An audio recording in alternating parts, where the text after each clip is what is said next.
تعویذ لٹکانا کیوں جائز ہے؟ ہمارے احناف کے علماء تعویذ لٹکانے کو کیوں جائز کہتے ہیں؟ کیا یہ کسی حدیث سے ثابت ہے؟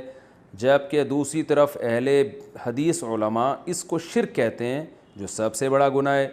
اور اس کی مضبوط دلیل بھی ہے کہ حدیث میں آتا ہے کہ جس نے تعویذ لٹکایا اس نے شرک کیا۔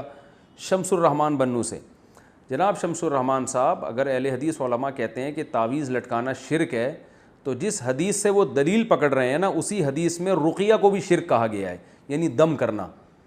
حالانکہ رقیہ کو اہل حدیث علماء بھی مانتے ہیں کہ شرک نہیں ہے۔ تو پتہ یہ چلا کہ جس حدیث میں تعویذ لٹکانے کو شرک قرار دیا ہے، اس سے تعویذ سے شرکیہ تعویذ مراد ہے۔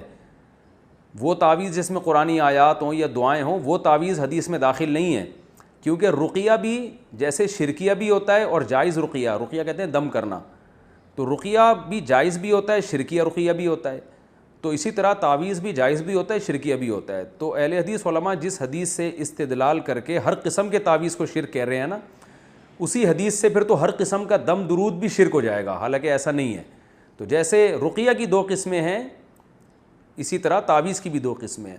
اور ویسے بھی کامن سینس کی بات ہے کہ اگر ایک آدمی کسی پرچی پہ یا اللہ مدد لکھتا ہے، صرف یا اللہ مدد کہتا ہے، صرف اللہ سے مدد مانگی جائے گی، یا اللہ مدد، اور وہ کسی کے گلے میں لٹکا دیتا ہے، تو یہ شرک کہاں سے ہو گیا؟ یہ تو عین توحید ہے کہ وہ صرف اللہ سے مدد نہ صرف زبان سے مانگ رہا ہے، بلکہ ریٹن میں لکھ کے اس پہ مہر ثبت کر رہا ہے۔ تو یہ کامن سینس کے بھی خلاف ہے کہ ہر قسم کی تعویذ کو شرک قرار دیا جائے۔ باقی تعویذ کے جواز کے دلائل کیا ہیں، اس پر میں مستقل کلپ ریکارڈ کروا چکا ہوں، میں اس کو ابھی ریپیٹ نہیں کروں گا۔ پھر بھی ایک بات ضرور ہے کہ یہ عمل پسندیدہ نہیں ہے، بہرحال یہ ذہن میں رکھیں۔ اللہ سے مدد مانگیں زبان سے، پرچی لکھ کے لٹکانے کی کیا ضرورت ہے؟ بس زبان سے مدد مانگیں، اس کی زیادہ فضیلت ہے، دعا کی فضیلت ہے۔ جو لوگ تعویذ گنڈوں میں پڑھتے ہیں تو وہ میں نے دیکھا ہے ان کا ایمان بہرحال کمزور ہو جاتا ہے اور وہ اسی میں لگے رہتے ہیں۔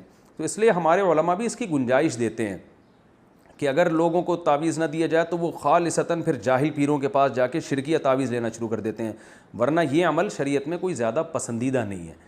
نبی صلی اللہ علیہ وسلم نے فرمایا میری امت کے 70,000 لوگ ایسے بغیر حساب کتاب کے جنت میں داخل ہوں گے جو تعویذ اور رقیہ وغیرہ سے بچا کرتے تھے۔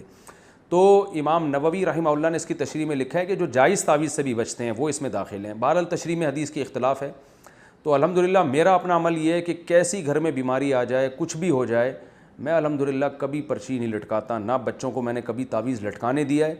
میرا اپنا ذاتی عمل یہی ہے کہ کوئی بہت مجبور ہوگا تعویذ مانگے گا تو میں اس کو لکھ کے دے دیتا ہوں، کیونکہ کمزور ایمان والے لوگ ہیں، تو نہیں دو تو کہیں شرکیہ تعویذ نہ لے لے جا کے۔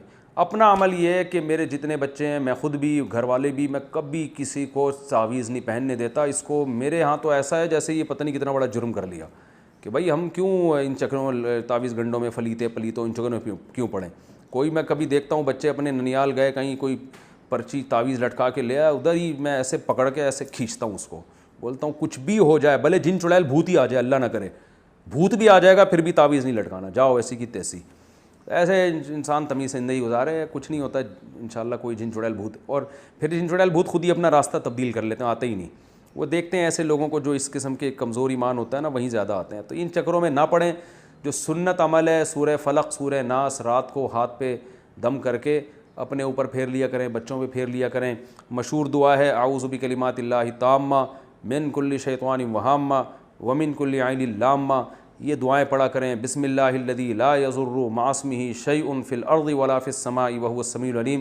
خاندانی دعائیں بس یہ پڑھا کریں، کافی اتنا۔ اللہ تعالیٰ عمل کی توفیق عطا فرمائے۔